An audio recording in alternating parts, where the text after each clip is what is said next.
الحمد للہ رب العالمین۔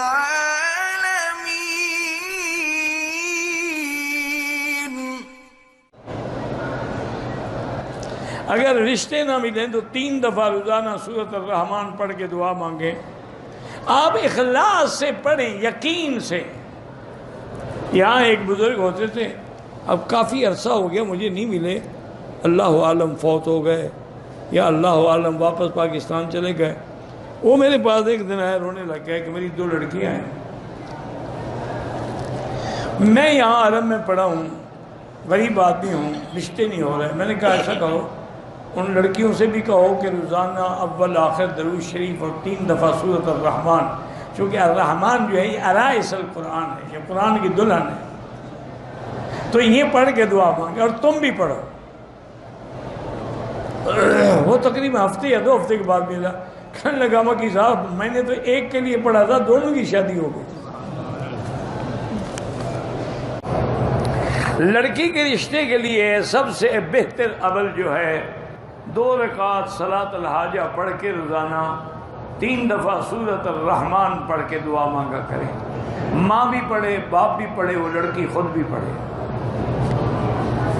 اور ایک میری بات یاد رکھیں، ناراض بھی نہ ہونا، آج کل جو لوگ آئیڈیل کی تلاش میں ہیں نا، لڑکیاں بھی آئیڈیل ڈھونڈتی ہیں اور ماں باپ بھی آئیڈیل ڈھونڈتے ہیں، بڑا آدمی ہو، محل ہو، گاڑیاں ہوں، یہ چھوڑ دو۔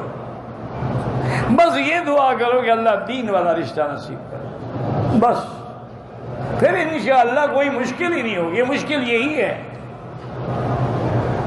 ورنہ آپ اپنے علاقے کے مدرسے میں چلے جائیں۔ ہمارے ہاں تو یہی ہوتا تھا کہ جب لڑکی جوان ہوئی، انہوں نے آگے استاد سے کہا حضرت بھی لڑکی بالغ ہو گئی ہے، کوئی لڑکا اچھا شریف ہو، نکاح کر۔ 5 روپے کی چھوارے آ گئے، استاد نے بیٹھ کے نکاح کر دیا۔ 2 دن کے بعد ایک آدھی دیکھ جو ہو سکا وہ پکا کی ولیمہ ہو گیا، شادی ہو گئی۔ اس طرح کوئی لڑکی بھی انشاءاللہ بغیر شادی کے نہیں رہے گی۔ اگر لڑکے والے بھی جہیز ڈھونڈتے ہیں تو وہ بھی ظلم ہے، جہیز لینا حرام ہے۔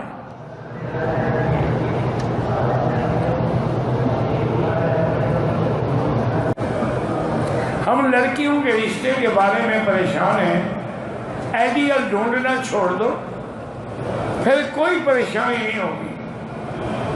اپنے علاقے کے کسی دینی مدرسے میں چلے جاؤ اور ان اساتذہ سے کہو کہ بھائی لڑکیاں بالغ ہو گئی ہیں، کوئی اچھا طالب علم سے رشتہ، 1 منٹ میں سارے رشتے ہو جائیں گے۔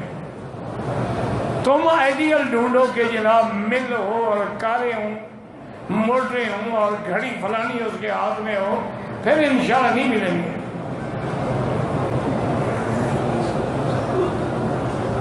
سورۃ الرحمن 3 دفعہ پڑھ کے دعا مانگو، جلدی رشتے ہو جائیں گے۔